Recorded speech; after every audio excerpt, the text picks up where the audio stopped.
11 sacrifices you must make when you retire, especially when you have an early retirement. A ton of positives out there, folks, for retiring. Control of time, focus on your health, pursuing hobbies, learning, spending time with friends and family, travel, sleep. I added sleep in there. That's nobody talks about that too much, but I'm sleeping 9 hours a night now, where I was sleeping 7.5, and just much less tired going through the day. But so many positives to retiring. So I'm not trying to talk you out of retirement. It's been great, but these are real. Okay, so let's get started. Sacrifices you must make to retire, and these are in no particular order. I tried to group them a little bit so they kind of flow, but in not in priority. And I believe almost everybody's going to go through these. Number one, automatic social networks and friends. You're sharing a common experience with all these people at work. You meet over lunch, you talk around the coffee machine, walking in the hall. You automatically have these social engagements with people. Often they're emotional topics. Can you believe this person got promoted? Can you believe this person got fired? Also, this is a big deal. You're not tired in the evenings when you're retired, or on weekends, and you need to do things, and you don't have these automatic social networks. You don't need to do things, but you got a lot of time. Now, when you're working, you really enjoy those weekends and even evenings where you have nothing to do, right? I know it. I've been there. So number two, ego and identity. Folks, this is big for a lot of folks. I get asked hundreds of times around, and I'm not exaggerating, it's probably 1,000, around what do you tell people you do? When I'm introduced to somebody and they say, what do you do in retirement? You got to be able to answer that question. I love saying I'm retired. But that is very hard for people. They call themselves an electrician, or I'm a plumber, I'm a mechanic, I'm an engineer, I'm a nurse, I'm a lawyer. It's something that you give up in retirement, your ego and identity. Now, for a year or so, you still can claim to be an engineer or a nurse, or hey, I just retired from nursing. But once you've been retired a little while, that identity is gone. Okay, I'm going through that right now. My name is Joe. If we haven't met, I'm 59 years old. I retired when I was 54. I'm trying to share my journey in hopes that it helps you. I'm starting about maybe 5 years, but before retirement, some things that were going on in my mind, making the decision to retire and actually jumping. And then now I've been retired 5 years, and what's that transition been like? So now about 5 years, nobody talks about, I don't get into any conversations about my previous job with people. I'm just Joe. Okay, and I love just being Joe. Okay, so there is hope out there for you on identity. So number three, the feeling of team and being part of a group. This is a big deal for a lot of people. You go to work, you're part of a 4-person team, a 6-person team.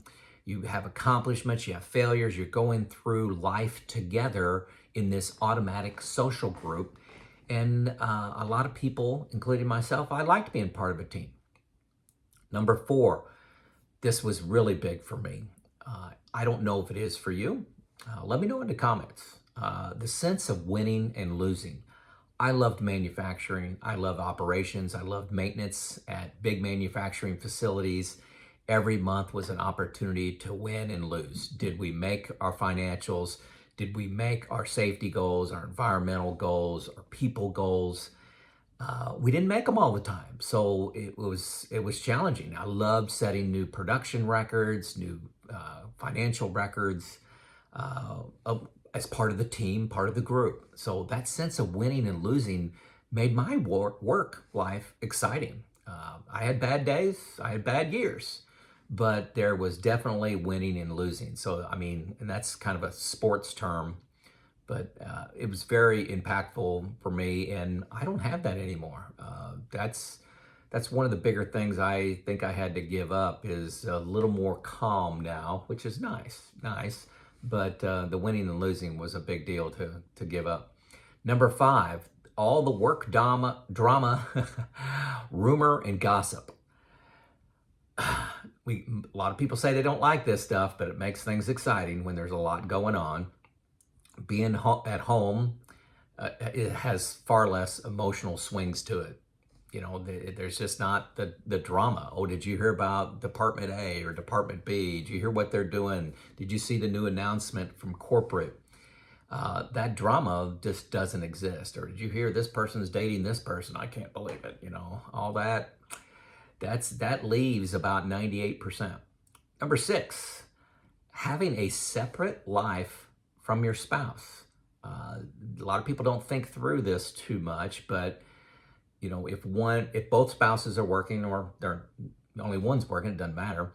But one is going off to work, has a 30-minute commute, it's gone 9 hours, 30-minute commute back. There's a big portion of life that you have on your own.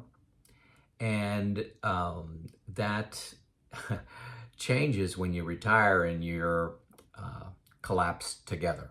Okay, so that separate life and identity that you have, you lose your space. You lose your space.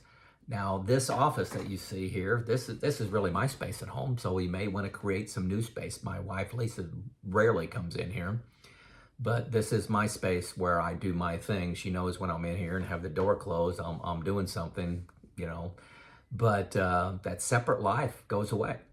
Number 7, accomplishment and recognition.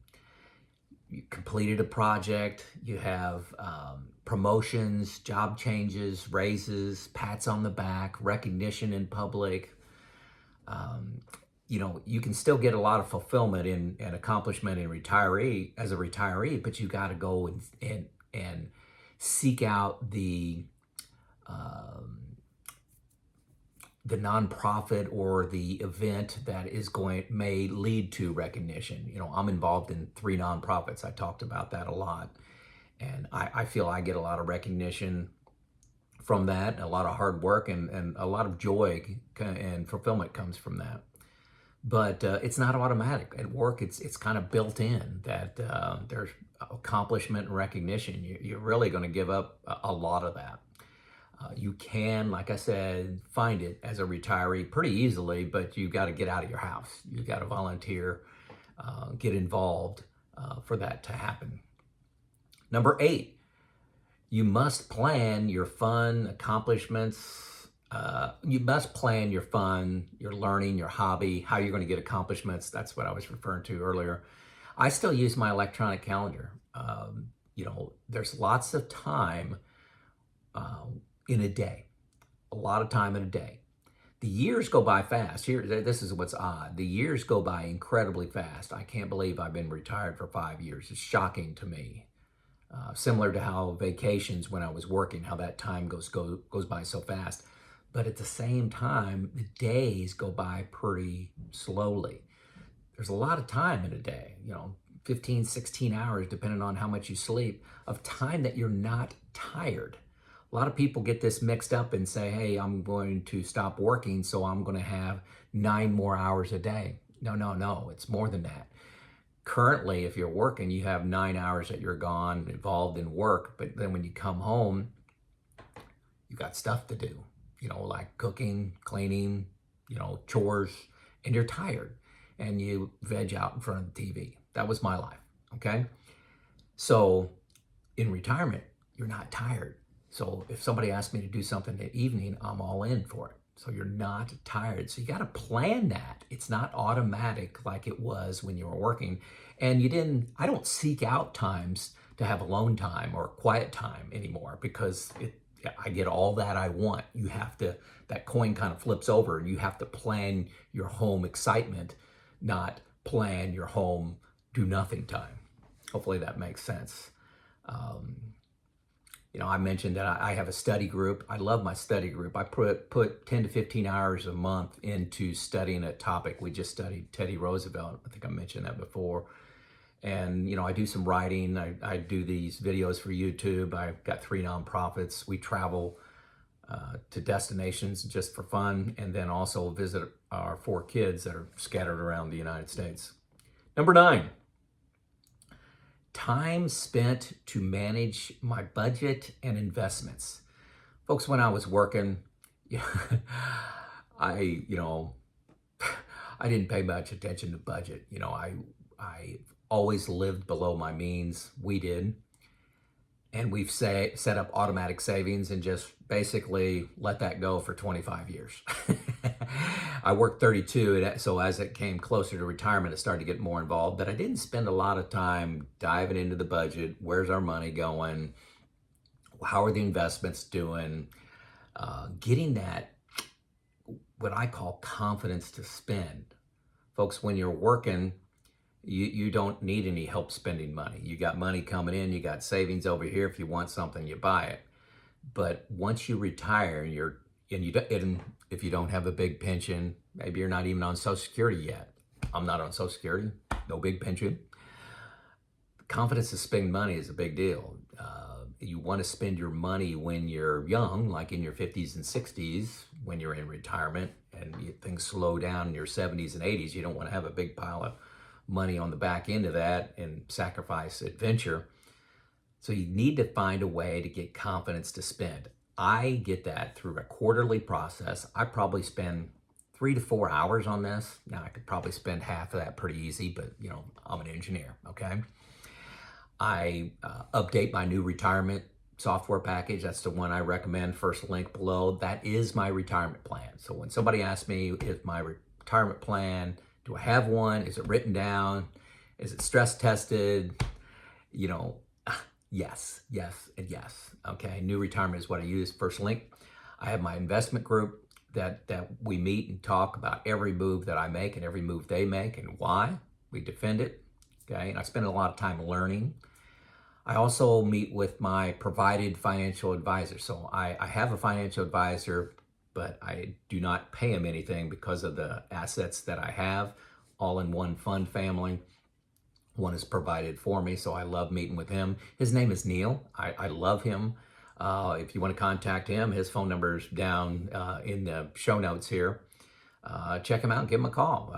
He'd love to talk to you. He gets about a phone call a week from somebody from this channel, and helping him out. And I'm not involved. So, but I like him. Okay. So, but I do spend about 4 hours in that quarterly process where I didn't spend 40 minutes before.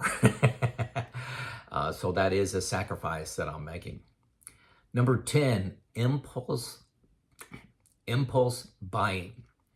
This was really never an issue for me, but I see it an issue for a lot of other people. Is, when you're working, you see a new go-kart, you see a new motorcycle, you see a new boat, and you go, I'm just going to buy that. Well, you buy that. Some people get a loan for that. Some people pay cash for it.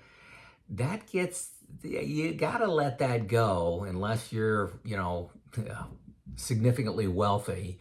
You can't just go out and impulse buy. You've got to think through things, look at the budget. Can we handle it?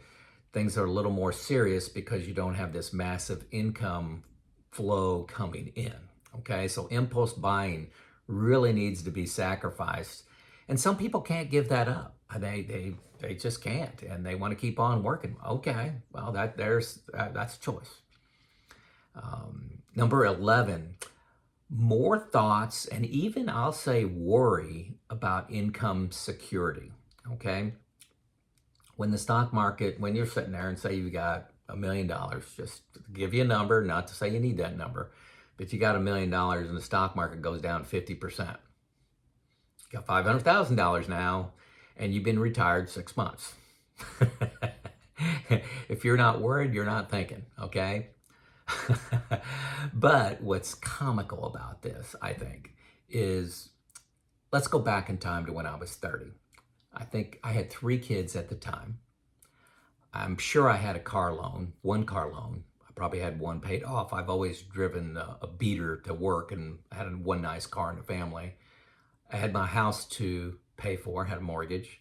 And I had 3 kids to raise, go through high school, grade school, high school, and trade school or university, whatever, and pay for all that. Weddings and all that stuff, cars, insurance, cell phones, all that stuff. That was my life at 30.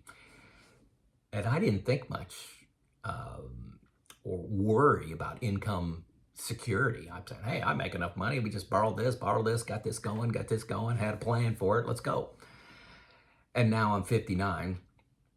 I don't have any kids that live at home, don't have any debt, no mortgage.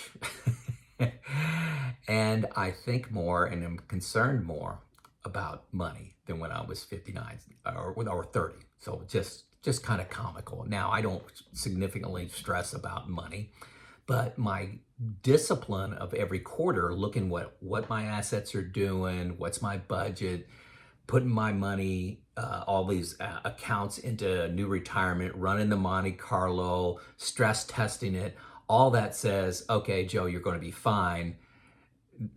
And I talked with my financial group, I've talked with Neil, and then I got confidence to spend another quarter. I'm telling you, you'll need a process.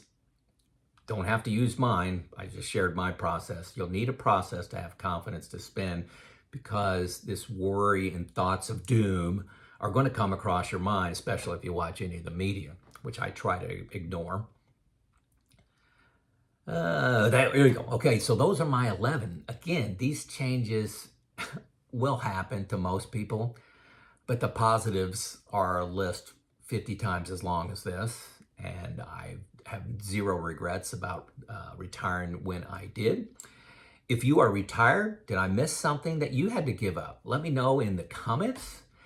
If you are not retired and you're stressing about something that you think you'll have to give up, let me know that too in the comments. On either of these, I could make a video. I get 99% of my content from comments you put in the video, so please take time to do that. If you don't have anything else to talk about, let me know where you're from. I do get great enjoyment out of knowing the reach of this channel. So there you go. This is Joe, out.